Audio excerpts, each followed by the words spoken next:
Donald Trump thought he could corner Denzel Washington into making $1 billion payoff just to get things moving his way. He thought money could buy Denzel's silence by his cooperation.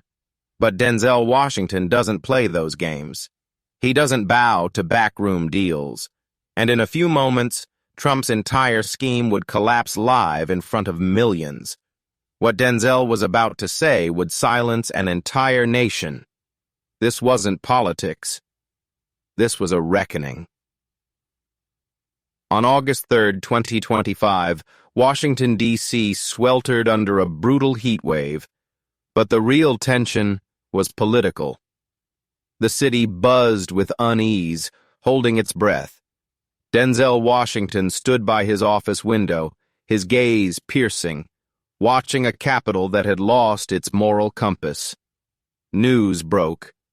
Donald Trump had called for a Senate recess, halting over 100 critical appointments, public servants poised to mend a fractured nation. The freeze left families waiting, businesses struggling, progress stalled. Every hour deepened the wound. Denzel didn't flinch. He'd seen giants crumble under lesser betrayals. But Trump had a darker move. A message arrived. Trump requested a private meeting, no cameras, no staff. Denzel knew secrecy meant dirty dealings.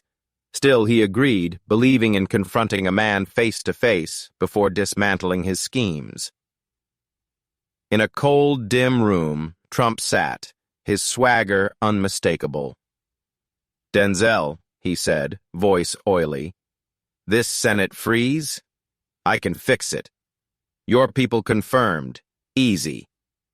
Denzel's eyes didn't waver. "What's the price?" he asked, sensing the answer. Trump grinned, mistaking Denzel for a desperate buyer. $1 billion, a contribution. Wire it, and everyone's happy by next week. The silence wasn't hesitation. It was Denzel measuring the insult. Trump thought he could be bought. "You're asking me to pay a ransom," Denzel said, voice smooth but iron. "To steal from the people to keep your circus running?" "Gee." Trump shrugged. "This is how it works. Don't hate the player, hate the game." Denzel leaned forward, his voice cutting. "No. I hate men like you who think the game's theirs. I'd rather let the system rot than buy your corruption." Trump's face tightened. He'd expected capitulation, not defiance. "What have you built?" Denzel pressed. "You've sold out this country for decades. You should be ashamed to sit here." Trump was speechless, caught in Denzel's resolve. Whispers of the meeting spread, rumors becoming waves. In his car, Denzel's mind was set. He was staring down a system that thought itself untouchable. At headquarters, he gathered his inner circle. His son, John David, his security chief, 3 aides. "Trump asked for $1 billion bribe," he said. The room froze. John David asked, "What's the move?" Denzel's reply was cold. He wanted a backroom deal. "I'll give him a spotlight." The next morning, the nation reeled from the Senate shutdown. Denzel called a press briefing, rare for him. Media swarmed. CNN, Fox, MSNBC, cameras live, sensing a storm. Denzel invited Trump to the White House, live on TV. Trump, cocky, accepted, believing Denzel would fold.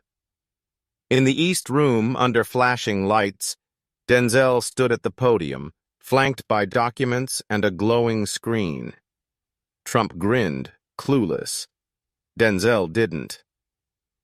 "Yesterday," Denzel began, his voice a gathering storm, "I was offered $1 billion, not for the people, but to grease political wheels."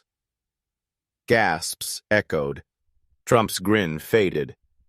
"That offer came from Donald Trump. He'd end the Senate freeze if I paid." Trump stammered. That's not... Denzel raised a hand, silencing him. He played the audio. Trump's voice, smug. $1 billion, Denzel. Play ball. The room froze. Denzel turned to the cameras. I'd rather watch the Senate rot than sell out this country. I won't bribe corruption. Trump stumbled out, his pride shattered. Clips went viral. Hashtags exploding. #Trump bribe. #Denzel drops truth. News outlets blazed the story. He said no, an anchor whispered. Approval for Denzel surged. Independence. Families.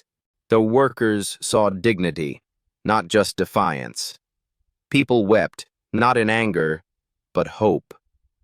Trump vanished, his allies silent, the recording undeniable.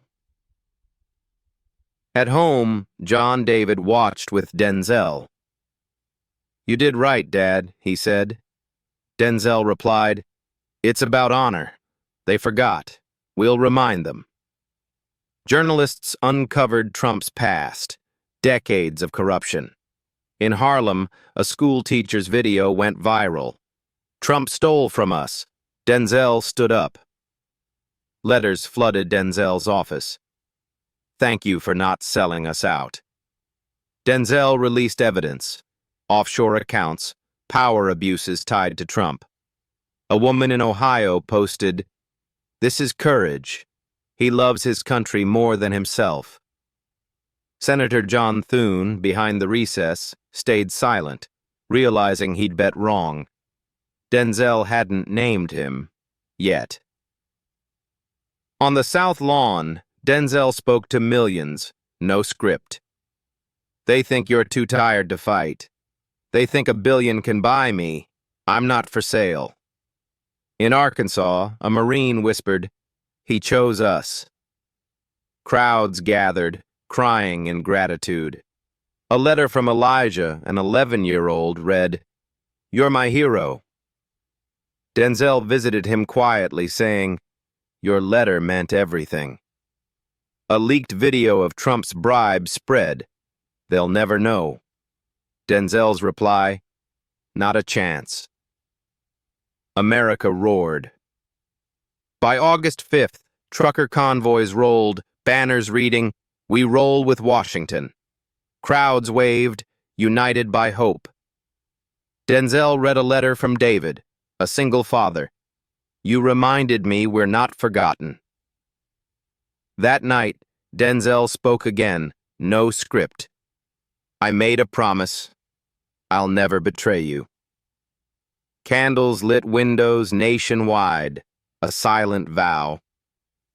In a classroom, a boy asked, Why say no? His teacher answered, Doing right means gaining what matters. Denzel's legacy was hearts, not headlines. In the Rose Garden, he whispered, They still believe.